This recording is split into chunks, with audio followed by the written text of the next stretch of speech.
For our political roundtable, it's time to bring in Republican Congressman from Florida, the only members of the Ways and Means Committee in Florida, Congressman Vern Buchanan, and NBC News and congressional correspondent Luke Russert. Vern, a lot of work at the end of this year. It looks like the president's getting a lot of things done. How do you grade the year?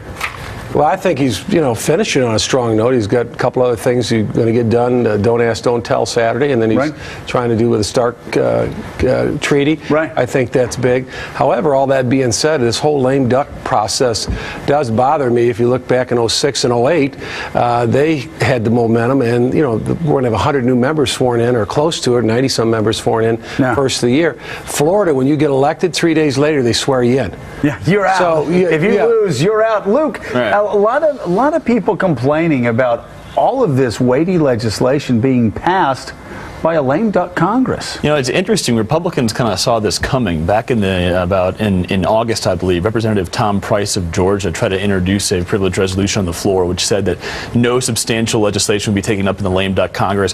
Back then, it was a real fear that it'd be something like cap and trade, something monumental.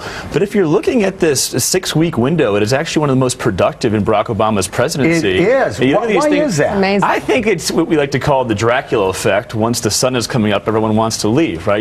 Christmas is a back end, and a lot of these guys just want to get out of there. Think about this. You have over 80 House members right now that do not have an office. They live in this huge communal building in the basement, in the basement of one of the House office buildings. They want to get out of there. And I also think you just have a tendency from folks to sort of give up the procedural fights to let's move it forward. And Mike, also, this is a president that realizes he doesn't have a monopoly in Washington, D.C. He's not listening to the left anymore. He's actually sitting down and striking deals with Republicans. Yeah, which is going to make him, I think, a stronger leader if he continues to do that with regard to, without regard to his party and without regard to the Republicans, figure out what he needs to get done. The interesting thing to me is what has happened over the last 5 or 6 weeks, as Luke just indicated. Some states have mandated terms for their legislature. You can meet no longer than 90 days. You guys have done pretty well in 6 weeks. Maybe you should sit just 6 for week less session time. for the whole year. So Vern, tell me, at the end of the day, we're about 2 weeks past this monumental tax bill, and at the beginning, Republicans were declaring victory over it. Now Democrats are starting to say maybe this was a great deal for the president. In the end, who won that politically? That tax bill? Well, I think both sides will say they won. Some people on both sides didn't like it, but the bottom line with the whole thing is that, and I know you talk a lot in your show about 250 and above, those are the entrepreneurs. Those are guys that I've known all my life. They create jobs.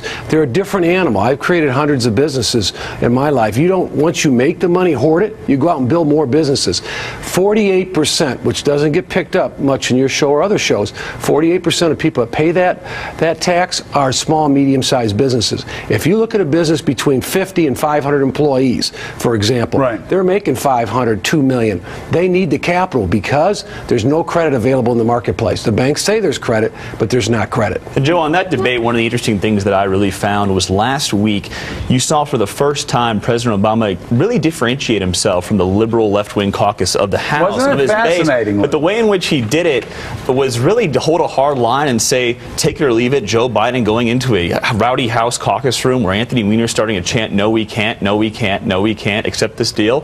Obama held his ground. Speaker Pelosi went to the House floor last week. I think this is very underreported, saying that this deal was almost a king's ransom, in a sense, the estate tax provision within this legislation. He held the line. Like Mike said, will that be beneficial going on in 2011? He's probably going to have to do these types of deals a lot more often. Don't you think that's the new model? It probably will be the new model. It's going to be the president dealing with the Republicans and moderate Democrats. Absolutely, it is the new model. And but for him to say enough is enough, I'm not going to have this fight anymore, I think it's a huge step that we're not really paying attention to, saying we're kind of going to throw away the left-wing caucus to the wayside and move forward in the most practical manner. And Joe, let me just add, I'm very hopeful that we can work together. There's too many big issues. I've just been there 4 years, but I can tell you there's a lot of big issues that you guys have expressed facing the country. Well, talk about the tax reform. You think tax reform was going to go forward in the first year? They'll deal with tax reform, but there's so many issues. I mean, just in terms of, the big big thing we've always talked about is spending and the debt.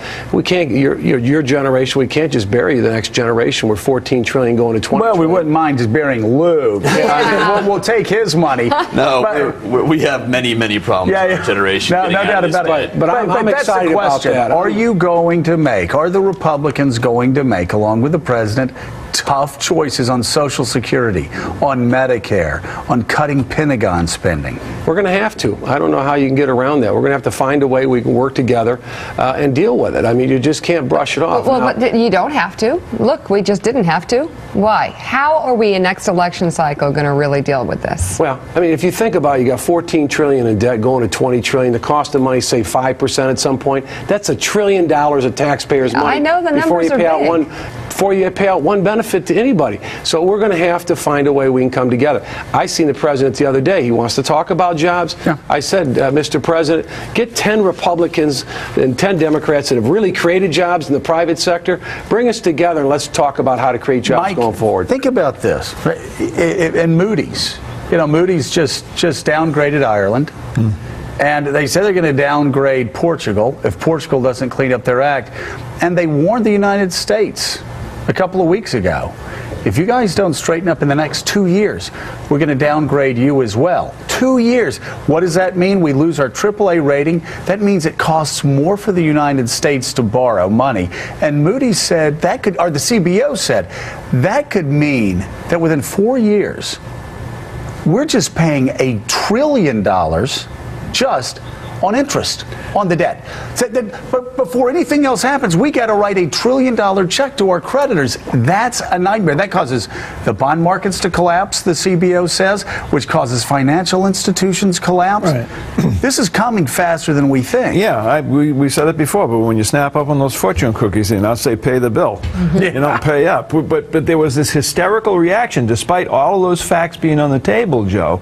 There was a near hysterical reaction to the Simpson Deficit Commission. What are your views on that commission? I mean, at one point in the report, they say we have to raise the retirement age by the year 2075. If you're not serious people, if we're talking 2075. I think there were 7 or 8 executives on there, the business people, they all agreed. It's only the politicians on the right and left that couldn't agree. And we're going to have to find, you know, when I was there, they had a thing called PAYGO when I came in there. Democratic initiative. I voted for it. Yeah. Then they had so PAYGO, by the way, means that if you pass it, you got to pay for it. Yeah, you got to pass. That went out the door in 6 months. Then we got this this committee, for example, that they want to do on spending. The only way I'm confident they can get something done is you got to have like 49 out of 50 governors have a balanced budget amendment, like you tried to get in '94. That's what I introduced my first week there. I have no confidence in the Democrats or the Republicans. Luke, will there be tough choices made on spending? Absolutely not. You're saying no, because the AARP and the older voting bloc is the strongest one. Could have done it and now. They absolutely will opportunity. rein in any attempt to cut benefits. The Republicans won't move at all on raising taxes. The only way to lower the deficit is you got to cut benefits and raise taxes, find some middle ground. No side wants to do that. We'll kick the can all the way down until 2020 is my guess. When my generation is completely trapped. We'll see. Over here. You never know. It could be a new day in America. Yes, we need some austerity. We'll see. Vern, I'm going to be optimistic with you. All right, Congressman Vern Buchanan, thanks very much. Coming up, it's being dubbed the Brady Bunch meets the Scarlet Letter. The online backlash over a couple the New York Times featured on their wedding announcements page. That's next on Morning Joe.